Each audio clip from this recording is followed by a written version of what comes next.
Welcome inside another edition of Celtics Roundtable here on CLNS Media. CLNS Media, the leading online provider of audio-video coverage of your Boston Celtics. Welcome inside another edition of Celtics Roundtable, everybody. Evan Valenti alongside Matt Egnall. A little two-man game here on a Thursday. Today's show brought to you in part by Action Heat. Go to action-heat.com/Celtics for 15% off your next purchase, and go to DraftKings.com right now and enter the promo code CLNS at first sign up. Get a free entry into a giant, big $10,000 pool tonight. Win some cash via us at CLNS tonight. Coming at you on a Thursday morning after another Celtics win, now 22-4 in the season, 97-90 in the hands of the Dallas Mavericks. Again, Evan Valenti alongside Matt Egnall. A little two-man game this morning or afternoon, whenever you listen to it. The Al Horford to the Kyrie Irving. Am I Al Horford or am I Kyrie in this?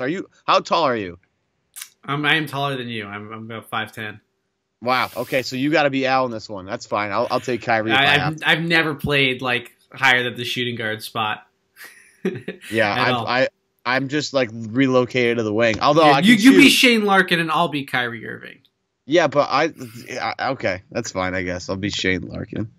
That's disappointing. No, that's a compliment in this game. 11 points for him. This is the third Shane Larkin game we've had. We've had 3 Shane Larkin games this year. The Philly game on the road early in the year.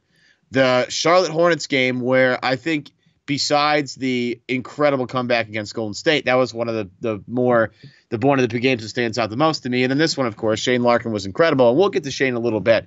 This particular podcast, if you're just joining us like for the first time or don't really understand that we have like certain topics we can tackle in certain podcasts, it's more of like a breakdown of tape of this past game of the Boston Celtics. And I went on Twitter. You can follow me on Twitter at Evan Valenti earlier Wednesday. And I was sort of like prepping myself mentally for this game. And I'm sitting there thinking, I know Rick Carlisle, coach the Dallas Mavericks. I know what he does. I know what he likes to do. They love to run Dallas when they're down in a close game or up in a close game and they want good possessions. Dallas basically runs as many screens as humanly possible to get the mismatch they want. You saw it in the first game over this year in Dallas where basically at the end of the game, Dallas ran pick and roll with whatever mismatch they wanted to get. Basically anybody they wanted to have Kyrie guard them, and they attacked Kyrie the entire game. The one thing I was really surprised about, Matt, at the end of this game is it was close. It wasn't like it was out of the question for Dallas in the fourth quarter. It was down to as little as 2. Dallas, I think, had a lead in the fourth quarter. We never saw that happen with Dallas. They never went to that offense. It was a lot of outside shooting more than trying to pick apart mismatches and find a way to get to the line and get easy shots. I'm a little shocked about that. Are you? I guess so, yeah. I mean, we remember from the first game, Dallas had a lot of success running like that windshield wiper play where basically they would try to get Kyrie Irving placed on Harrison Barnes, who would then back him down. They went away from it, and this was like a jump shooting game really for both teams. Just 22% of Boston shots coming at the rim, 23% of Dallas's shots coming at the rim. I mean, it was a jump shooting game, and you know these teams got some guys who can shoot it at. We all know Dirk, Wes Matthews as well, really good shooter, and you know the Celtics aren't afraid to shoot a bunch of threes, especially Marcus Smart. To me, the big story of this game was the Celtics probably allowing too much penetration in that first half. We remember Brad Stevens calling timeout about a couple minutes into that. I think after, maybe 3 Dallas possessions, all 3 of them, they got right to the rim. And it didn't really improve too much over the rest of the first quarter, even into the second. But third quarter, Dallas just 16 points. Fourth quarter, 17 points. Boston really put the clamps on the Mavericks end. They just didn't get, I guess, the same quality of looks near the rim that they were able to get in the first half. Virtually no attempts at the rim, I would say. Or Daniel Tice was there to, knock the ball away, or Marcus Smart on some of those alley-oops. So, Boston really was able to turn up their defense, and to me, that's what won them this game. Yeah, they had a outstanding defensive half in the second half, I'm sure. And I haven't looked at the quotes yet. Again, we're kind of coming after you. Coming at you after the game here. I haven't seen any of the Brad quotes yet, but I'm assuming the other night against Milwaukee, he talked about how in the first half of that Milwaukee game, it was maybe the best offense they've put together this entire season. I think you could argue the second half of this Dallas game, and you could probably do a better job of argument against a team like Golden State in the second half, where that team's just really good offensively, and Boston held them to 88 points overall. You could probably use that as a better example. That was what was that like? That was like 35, 40 points.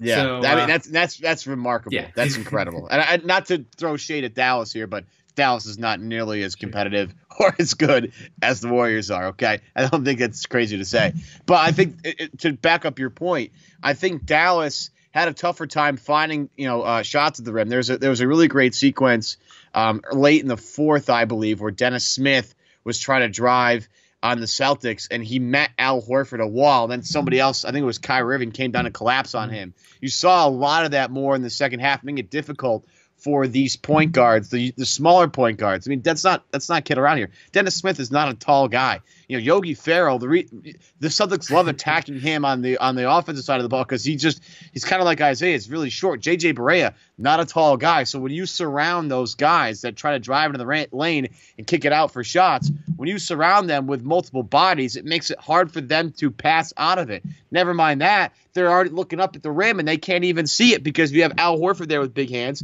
Daniel Tice is there with long hands. You have everybody sitting in the paint like that. They pack the paint. And again, that's kind of it's a tough defensive thing to look at because, as you mentioned before, that's a Dallas team that can knock down jump shots. But when you do it the right way, the way the Celtics did it, it turns out to be an excellent defensive half for Boston. It's a great point by you. Yeah, no, I think it was a necessary adjustment to make with some of the easier looks that Dallas was getting at the rim in the first half. So, kudos to Brad Stevens, kudos to the team for exercising it and for upping their intensity, pressure, all those things. I thought Tatum in particular had a really good second half defensively, did a nice job making Harrison Barnes' life tough. But after maybe a little bit of a lackluster defensive first half, I thought he was a guy who really flipped the switch in the second. From a scheme perspective, what did you notice from Boston? I kind of want to actually say what I noticed from Dallas. One of the big things I noticed from Dallas, and this is tough to maybe even scheme against because this is more of a positioning thing. But I do want to tip my cap to Rick. Again, everybody always asks me, I get this a lot. Why do you say that Rick Carlisle is an elite coach? And I have to go and defend myself all the time. One of the things that Dallas did against Boston in this game, against Al Horford, I thought was really interesting. Al had mismatches in this game, but he never really took advantage of them because the way Dallas pushed him out of the paint and made him catch the ball and start his moves further away from the basket than he likes to do. And that's hard to explain to somebody. It's like if I had explained to my mother who has no idea how basketball works, right? And I explained to her Al likes to catch the ball in a certain spot, likes to go with a certain move here, and he is very comfortable shooting from this point after X move. The Dallas Mavericks did a really good job of making him uncomfortable and forcing him off his spot, further away from the lane, further away from the basket than he wanted to, and made it tough for him. I know Al had a terrific game, 17 points, 8 rebounds, steals, 3 blocks. He was unbelievable in this game. Yet 7 of 17 from the field should tell you that Al, who is normally a 6 for 8 and 8 for 10, had a little bit more trouble in this game trying to find his spots. And again, Boston does a good job of getting him open, from the 3-point line. But when he goes to work in the paint and in the post, last night he had a lot tougher time trying to find his rhythm. And again, that's just really a credit to Dallas. Yep. Yeah, no arguments there. We also have to give a shout out to Guershon Yabusele, who saw his first floor action in quite some time. Hit a big 3. We saw the bench go crazy. Yabu apparently dabbed after that. But yes, perhaps even more. I need more Yabu dabbing in my life. There we go. Perhaps even more impressive was his 3 assists in 7 minutes. Brad Stevens has said that he wants Yabu to model his game after Al Horford. Brad Stevens has always liked playing through his bigs, whether they were Jared Sullinger or whether they're Al Horford or whether they're Guershon Yabusele. And there's glimmers of potential there. It's he's a nice insurance guy to have maybe in a couple of years from now, but it's good for him to get this learning experience under his belt. And he's always just so much fun to watch. The bench unit was absolutely clutch today, and we'll get into more reasons why it was clutch. But before I get into that, I want to tell you about another product that's super clutch, especially this time of year. This episode is brought to you by Action Heat. Action Heat, get this, folks, makes the world's best heated clothing of all time. That's right, heatable clothing during the winter, powered by, get this, rechargeable batteries. Action Heat is the perfect solution to keeping you toasty and warm, even in the most frigid weather that we all know is coming our way very shortly. Action Heat clothing provides toasty warmth and comfort for the entire body, including heated jackets, socks, gloves, hats, and even undergarments like long johns. And as Jared Weiss so eloquently put on our last podcast, you can warm your balls and recharge your phone with your balls with the same stuff. So that's just fantastic. That should be their new slogan. Yeah, Action Clothing. They'll sell more stuff probably. Action Clothing is engineered to safely and effectively deliver heat via heating panels, similar to a heated car seat throughout your entire body. Imagine that. That's the best thing about having a newer car, right? You have the heated seat thing. Imagine that in your whole body.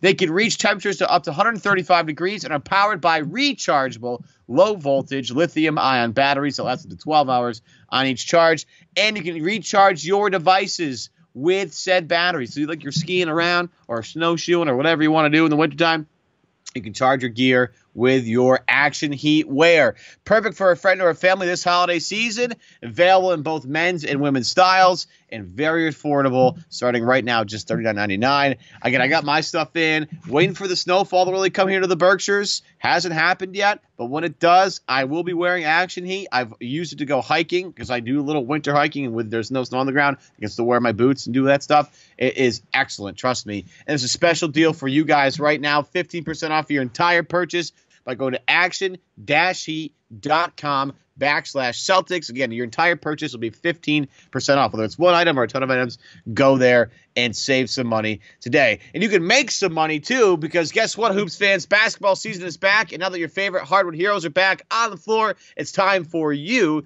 to put your fantasy knowledge to the test and win huge cash prizes every single night by playing one-day fantasy basketball at DraftKings.com. So many different ways to play. Public contests, private contests, contests with the beginners, experts, big cash prizes, smaller cash prizes, anything in between. You name it, they got it. And the best part about this whole thing is you can win money by drafting new teams every single day. Just ask Dan from St. Louis or Jeremy from Austin. They both turn $3 into $1,000. Again, huge cash prizes and bragging rights await you at DraftKings.com. Use the code CLNS at DraftKings.com right now to play free with your first deposit at a share of $10,000. So you sign up for DraftKings, you enter that promo code CLNS, you deposit $5 into your account, and that gets you a shot at a $10,000 prize pool tonight. Again, go to DraftKings right now,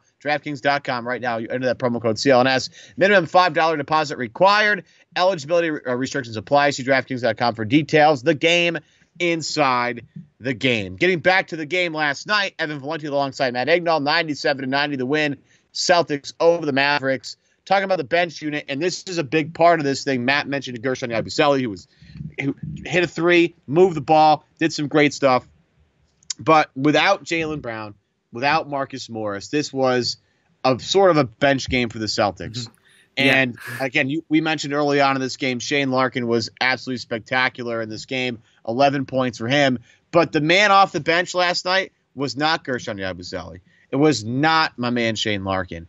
It was actually, in fact, Daniel Theis. Daniel Theis, outstanding, 11 points for Daniel Theis, or 7 points, 7 points for Theis, 11 rebounds, 2 assists, 2 steals, a block. He was all over the place last night, and you see why the Celtics thought so highly of him, bringing him in. Again, I will admit I had no expectations for him this year, and he has been kind of what they wanted Jordan Mickey to be.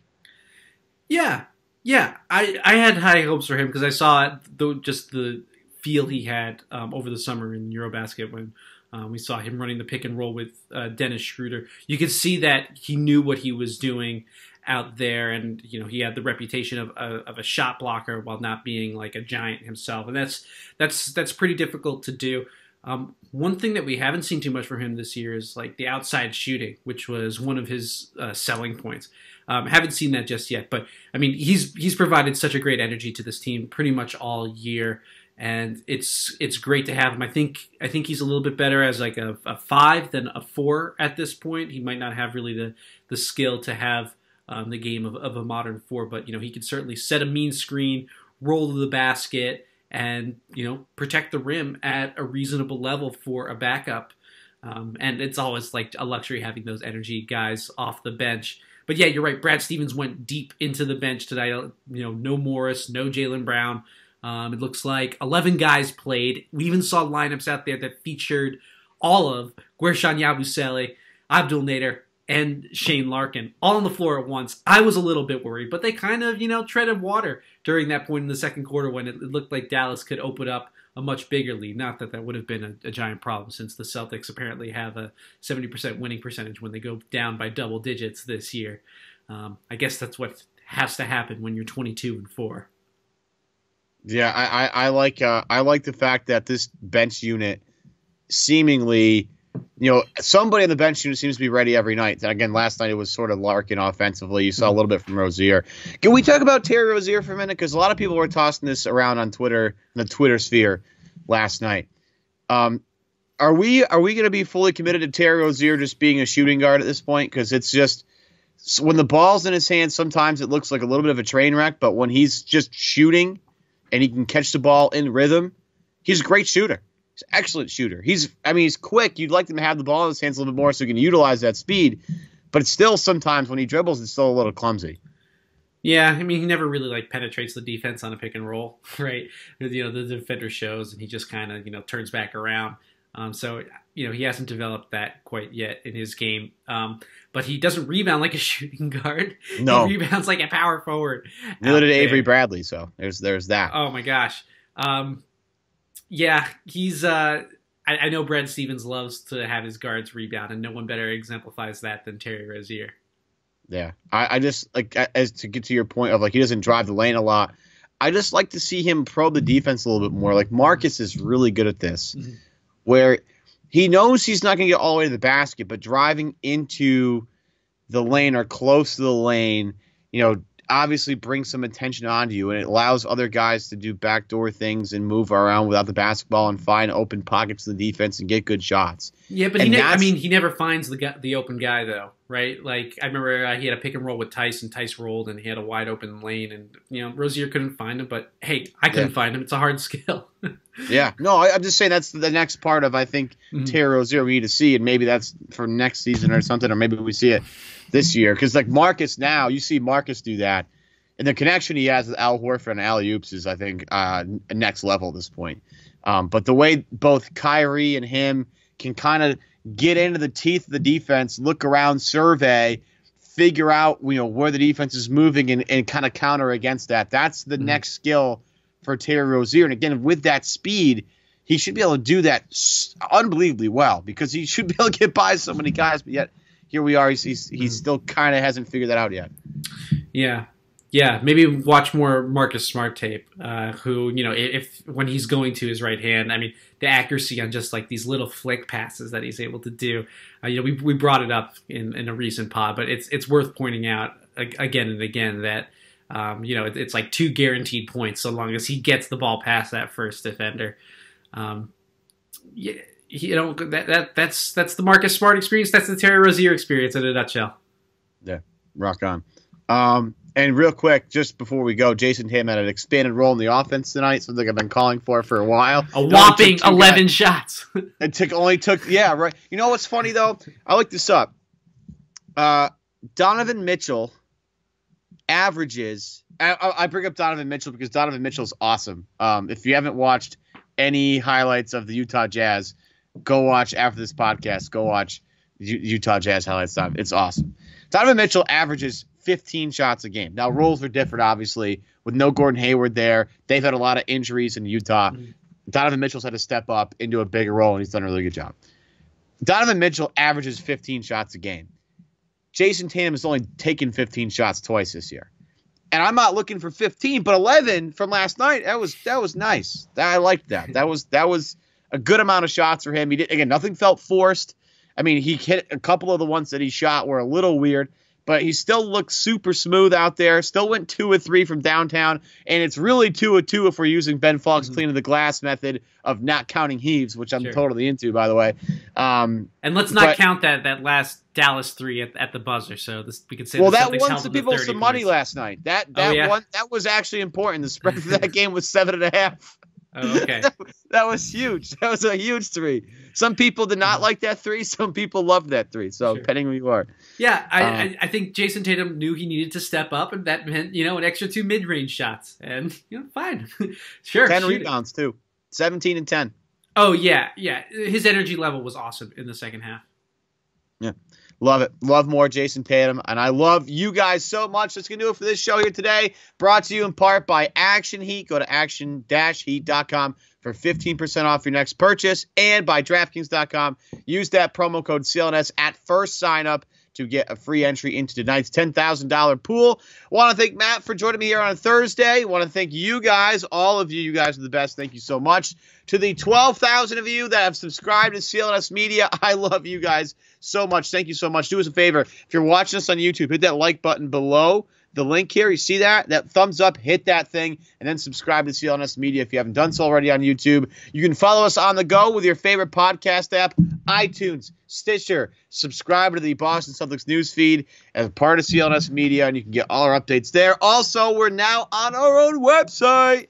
CLNSmedia.com is now active. Go there if you miss all of our episodes or any of our episodes. We're starting to put them there every single day, so you can catch it there really easy. You can stream it right on the website. It's awesome. And, of course, you can download the CLNS Radio mobile app. Give us a 5-star review on iTunes. Throw a question or whatever, a hilarious comment in there. I don't really care. You can still make fun of Sam Sheehan. That's fine by me. It's fine by him, too. But we do love you guys. You guys are the greatest people of all time. Thank you so much. Celtics now 22-4, thanks to a 97-90 victory against the Dallas Mavericks. We'll see you guys tomorrow with more great content right here on CLNS Media. Matt Ignall, Evan Valenti saying goodbye.